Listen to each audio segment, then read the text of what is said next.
नमस्कार। आज की इस वीडियो में आपको आपका जो सिलेबस का दूसरा चैप्टर है वो पढ़ने को मिलेगा, जिसका नेम है ऑपरेटिंग सिस्टम सॉफ्टवेयर।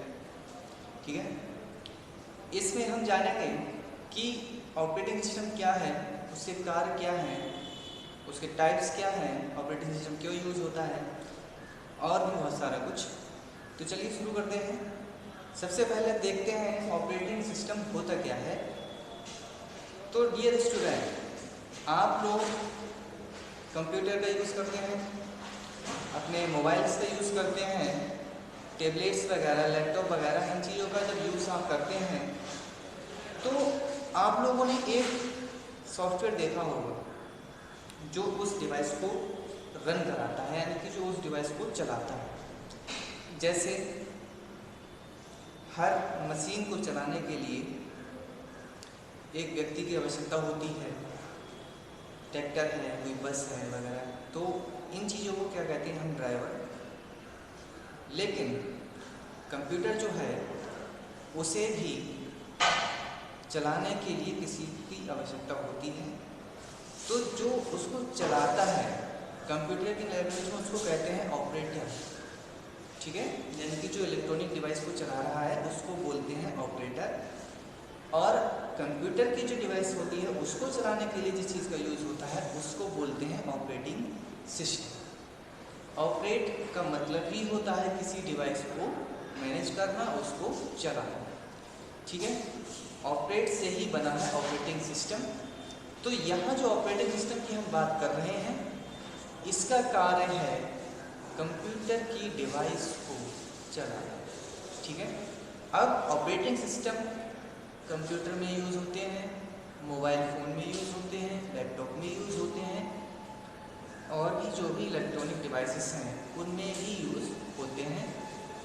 अब ऑपरेटिंग सिस्टम कितने प्रकार के होते हैं, इनका कार्य क्या होता है, तो चलिए सबसे पहले जानते हैं इसका कार्य क्या होता है। पहली चीज़ तो ये होगी कि ऑपरेटिंग सिस्टम किसी भी डिवाइस को चलाने के लिए यूज़ किया जाता है। दूसरी चीज़, ऑपरेटिंग सिस्टम का कार्य होता है कि जो भी हार्डवेयर डिवाइस हम कंप्यूटर में जोड़ रहे हैं या किसी अन्य डिवाइस से हम जोड़ रहे हैं तो उसको चेक करना, उसको देख करना, सही से कनेक्टेड हुआ है नहीं हुआ है, सही है या नहीं है। जैसे मान लीजिए कोई गड़बड़ी है उसमें, तो डिवाइस हमको एरर देता है, ऑपरेटिंग सिस्टम चेक कर लेता है कि हाँ यूजेबल है या नहीं। तो जो भी सिचुएशन रहेगी उसके यहाँ पे हमें बताएगा। दूसरा, मेमोरी, जो भी मेमोरी उसके अंदर है उसको चेक करता है, कितनी मेमोरी है, कितनी फिल हो गई है, कितनी एक्स्ट्रा बची हुई है। ठीक है। तीसरा, मैनेज करता है आपके सिस्टम को कि जो कंप्यूटर सिस्टम का कार्य है वो सही प्रोसेस में हो, सही तरीके से हो।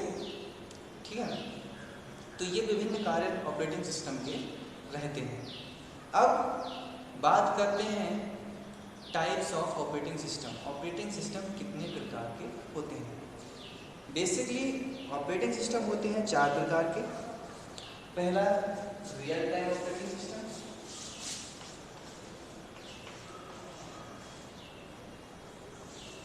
ठीक है,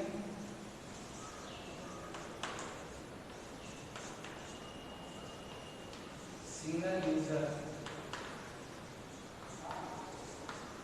single task. Third one,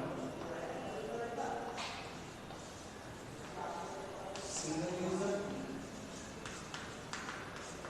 multitask. Fourth one,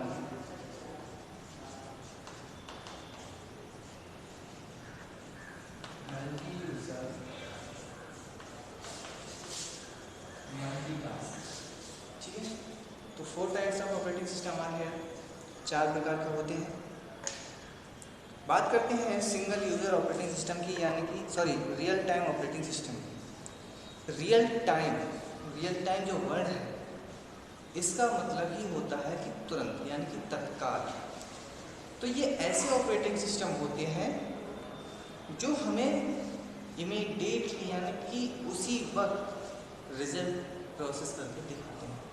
यानी कि इनका जो भी कार्य होता है ये उसी समय हमें रिजल्ट दे देते हैं। जैसा MS-DOS इस प्रकार का ऑपरेटिंग सिस्टम है, ठीक है। ये रियल टाइम ऑपरेटिंग सिस्टम का एक एग्जाम्पल है, ठीक है। और एक बात की जाए तो ये होती है जैसे इस प्रकार के ऑपरेटिंग सिस्टम में एक या एक से अधिक मूविंग पार्ट भी होते हैं, ठीक है। इन ऑपरेटिंग सिस्टम में वन या वन से अधिक मूविंग पार्ट भी होते हैं जो क्विकली डिसीजन लेते हैं, ठीक है। दूसरा है सिंगल यूज़र और सिंगल टास्क। सिंगल यूज़र का मतलब है यूज़र उसे कहते हैं जो किसी चीज़ को यूज़ करता है। यानी कि अगर हम कंप्यूटर को यूज़ कर रहे हैं तो हम एक यूज़र होगा कंप्यूटर की, ठीक है।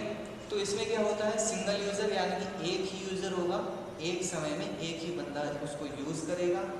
दूसरा उसके आगे लिखा हुआ है सिंगल टास्क। टास्क का मतलब होता है कार्य, यानी कि वर्क, आपको कोई भी वर्क हो सकता है, ठीक है। तो यहाँ मतलब हुआ कि एक ही यूज़र होगा और एक ही कार्य को करेगा, ठीक है। सिंगल यूज़र सिंगल टास्क, एक ही बंदा बैठा होगा कंप्यूटर पर और एक ही कार्य करेगा। मतलब अगर आप पावर पॉइंट का यूज़ कर रहे हैं तो पावर पॉइंट ही यूज़ करेंगे, अगर आप वर्ड का यूज़ कर रहे हैं तो वर्ड ही यूज़ करेंगे। एक समय में एक ही बंदा एक ही कार्य को यूज़ कर सकता है। दूसरे हैं सिंगल यूज़र मल्टीटास्क। इसमें क्या होता है कि उपयोग करने वाला तो एक होगा, एक बंदा होगा जो उसको यूज़ करेगा कंप्यूटर को, लेकिन एक साथ में कई सारे कार्य को कर सकता है। जैसे हमने कंप्यूटर ऑन किया, हमने उसमें MP3 प्लेयर चला लिया, हम उस पर इंटरनेट का भी कोई कार्य कर रहे हैं, हम पावर पॉइंट भी यूज़ करते हैं और कोई और भी सॉफ्टवेयर हम यूज़ कर रहे हैं। इसका अर्थ यह है कि एक यूज़र होगा लेकिन वो एक समय में कई सारे कार्य करने में सक्षम होगा, ठीक है। जैसे आपने विंडोज़ देखा होगा, विंडोज़ इसका बेस्ट एग्जाम्पल है। एक यूज़र कई सारे कार्य एक समय में कर सकता है। आपका विंडोज़ भी देखा होगा और आपने क्लियरली तो आपने अपना मोबाइल फ़ोन तो अवश्य चलाया होगा। मोबाइल फ़ोन में भी जो ऑपरेटिंग सिस्टम होता है वो सिंगल यूज़र मल्टीटास्क होता है। चौथा जो है multi user multitask. Multi user का मतलब है एक से अधिक यूज़र, यानी कि 2, 4, 6 एक से ज़्यादा होंगे, मल्टी यूज़र हो गए। और मल्टीटास्क, एक कार्य से ज़्यादा कार्य कर सकते हैं। तो ऐसे ऑपरेटिंग सिस्टम जिस पर कई सारे यूज़र एक साथ में कई सारे कार्य को कर सकते हैं तो ये कहलाते हैं मल्टी यूज़र। जैसे NOS ऑपरेटिंग सिस्टम होते हैं, ठीक है, नेटवर्क ऑपरेटिंग सिस्टम वगैरह होते हैं। ये ऐसे ऑपरेटिंग सिस्टम होते हैं जो एक समय में कई सारे यूज़र को अलाउ कर देते हैं कार्य करने को और कई सारे कार्य करने की अनुमति देते हैं, ठीक है। तो ये 4 प्रकार के ऑपरेटिंग सिस्टम थे, ठीक है। अब नेक्स्ट वीडियो में बात करेंगे विंडोज़ के बारे में।